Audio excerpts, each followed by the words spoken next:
अगर आडवाणी नहीं होते तो प्रधानमंत्री मोदी की कुर्सी उसी समय चली जाती जब वे गुजरात का मुख्यमंत्री थे और गुजरात में 2002 में दंगा हुआ था। दरअसल बात कुछ ऐसी है कि 2002 में गुजरात में अभी के जो प्रधानमंत्री हैं नरेंद्र मोदी वह वहाँ पे मुख्यमंत्री हुआ करते थे।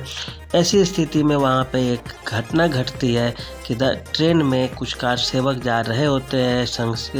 के कार्यकर्ता और उनके डब्बा में आग लगा दिया जाता है। वो साबरमती एक्सप्रेस ट्रेन होती है, उसमें कई कार्यकर्ता झुलस कर मर जाते हैं। इसके बाद वहाँ पे धार्मिक तनाव फैल जाता है, धार्मिक उन्माद फैल जाता है चारों तरफ और वह हिंसक रूप ले लेता है। ऐसी स्थिति में चूँकि उस समय केंद्र में अटल बिहारी वाजपेयी जी की सरकार थी और सरकार पर यह दबाव आने लगा था क्योंकि गठबंधन से सरकार चल रही थी, कई क्षेत्रीय पार्टियों के द्वारा विरोध किया जाने लगा कि वहाँ पे अब मुख्यमंत्री का चेहरा बदल दिया जाए। ऐसी स्थिति में वाजपेयी जी ने राजधर्म का परिचय देने की बात कही थी और राजधर्म का परिचय देने का मतलब था कि सभी के लिए राज्य है और ऐसी स्थिति में प्रधानमंत्री नरेंद्र मोदी को वहाँ मुख्यमंत्री की कुर्सी से हटाने की बात की जाने लगी थी। पार्टी में कई नेता इस चीज़ के लिए तैयार भी थे और अटल बिहारी वाजपेयी का भी बोला जाता है ऐसा कि उनका मन भी था कि नरेंद्र मोदी को वहाँ से मुख्यमंत्री के पद से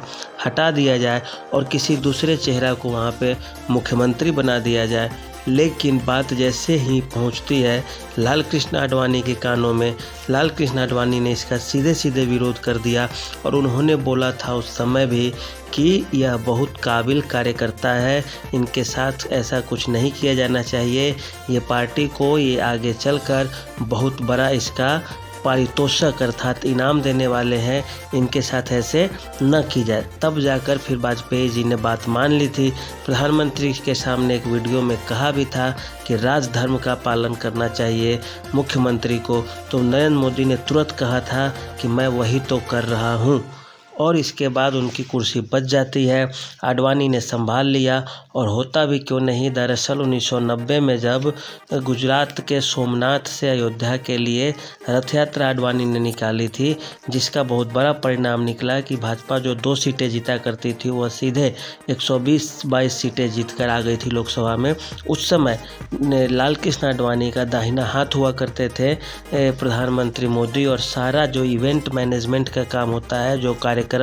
को जो निर्धारित करता है, वह सारा काम इन्हीं के हाथों में था और उसी समय से आडवाणी जी का करीबी बनते चले गए प्रधानमंत्री मोदी। जब वे प्रधानमंत्री का उम्मीदवार बनते हैं नरेंद्र मोदी तो उनसे पूछा भी जाता है, उस दौरान ये बोला जाता था कि दोनों में थोड़ी बहुत मनमुटाव चल रही है, लेकिन जब मोदी से पूछा गया क्या आप आडवाणी को राष्ट्रपति बनाएंगे तो उन्होंने कहा कि मैं अगर प्रधानमंत्री बन जाऊंगा तो यह उनकी ही कृपा होगी, मैं उन्हें क्या राष्ट्रपति बनाऊंगा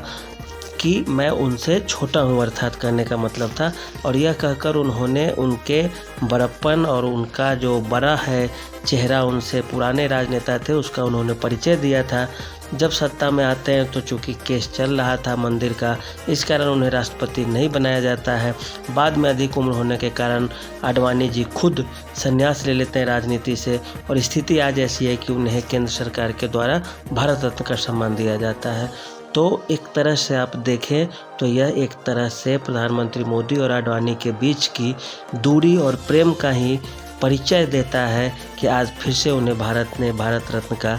दर्जा दिया, पुरस्कार दिया है और उन्हें श्रद्धा अर्पित की है, उनके प्रति समर्पण दिखा रहा है राष्ट्र। तो आज के लिए इतना ही, धन्यवाद।